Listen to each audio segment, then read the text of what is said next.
During this presentation, we'll talk about a couple different formats for writing objectives, as well as tips to make those objectives effective and to tie them back with the goals and the purpose of your instructional design materials. So there's several ways to write objectives, but they all have commonalities associated with them. In some sense, you have to identify what is the behavior that students or groups of individuals, learners, will complete by the end of instruction. The key is objectives identify what should be done after training or after learning has taken place.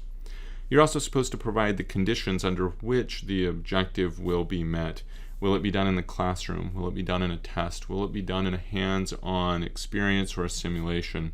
And then what standards or criteria they're meant to perform or show or demonstrate as they complete that objective.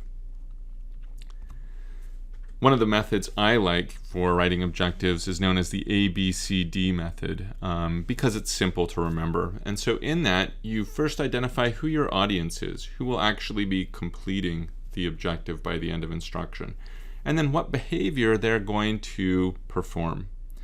Again, under what conditions or circumstances they are going to perform that behavior, and then finally to what degree they need to perform it. Now the degree is the trickiest one, and often it doesn't need to be included, but the degree indicates to what extent. Do they have to get 7 out of 10 questions correctly in order to demonstrate mastery?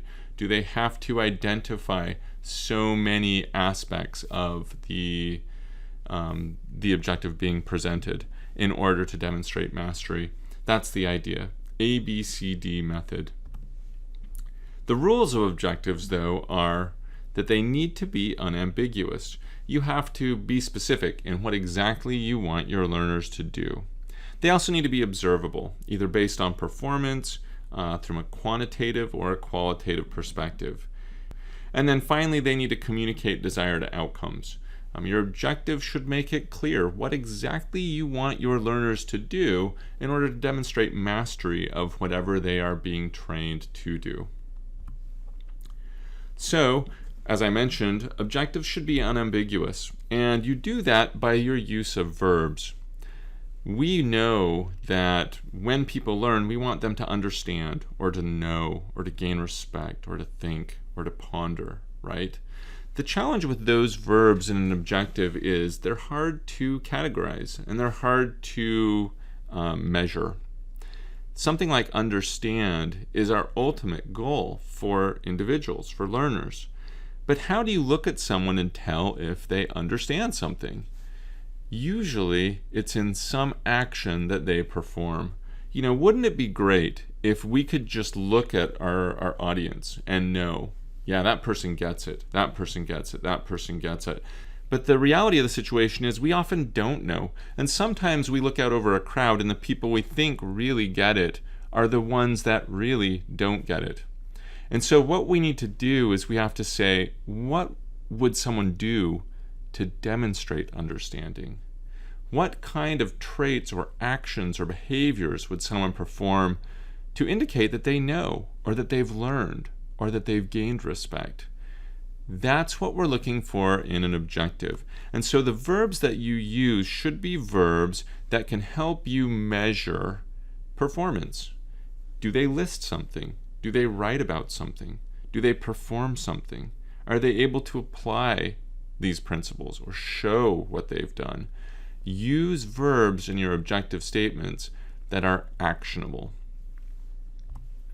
Additionally, you have to identify not only your audience, not only what they'll do, but then under what conditions, what circumstances. Now, this is really important because not always do we want someone to identify something all the time, right? Under what circumstances might be in a lab setting. While you are in the laboratory, you need to demonstrate you have these skills. It might be in a classroom setting. On this exam, you need to demonstrate your mastery of this principle or this concept. You need to identify what conditions students or learners need to demonstrate mastery of the objective being presented. And then finally, to what degree? We've already talked about this once, always.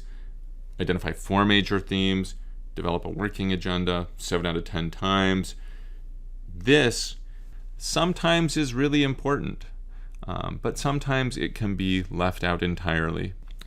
So some examples of objectives include learners, there's my audience, will identify behavior, 7 major characteristics in Macbeth. So there's the degree, 7 major characteristics, and describe, so there's another behavior. Now honestly, this probably should be 2 different objectives at this time.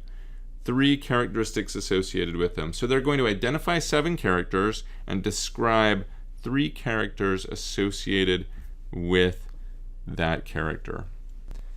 Notice that the objective is a complete sentence. That sentence identifies the audience, the behavior, the condition, and the degree. So in order to start writing these objectives, what you should do in this class is look at the documents that you've already amassed. You already have a call for proposal from your client that indicated this is what they want you to do. Then you've already completed a front-end analysis that indicates here's gaps, here's how you can maybe overcome those gaps, here's your task analysis, here's what learners know, here's what they need to know. And to some extent, you already have a project proposal yourself. Here's what we think we're going to do about it. So go back to those documents. Particularly look at the needs assessment, look at the task analysis, and see what needs to be done so that learners can get where they need to be. What are the jobs? What are the duties? What are those functions?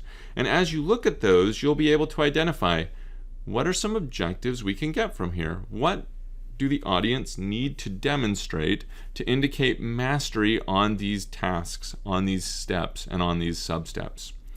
Often you can combine steps into one objective, particularly as you get fine-tuned and into the minutiae of your jobs and duties. And so you look across your task analysis and you say, okay, how can I merge these into instructional components or episodes that can then be taught to help develop mastery of these duties and these jobs? Maybe I need to have the task and the step its own objective. Maybe they're so important that I have to create or take instructional time on each component. But maybe I can combine them into one so I can focus on 2 or 3 steps, or maybe an entire task as its own learning objective. As you start writing these using the ABCD method or another method of your choice, make sure then that you communicate your ideas with your stakeholders. It is always a good idea to then go back to your client, to then go back to your subject matter experts, to go back to other people you are dealing with at your organization and get their perspective. Are we on the right track? Are these the things that you think need to be taught? Should we modify them somehow?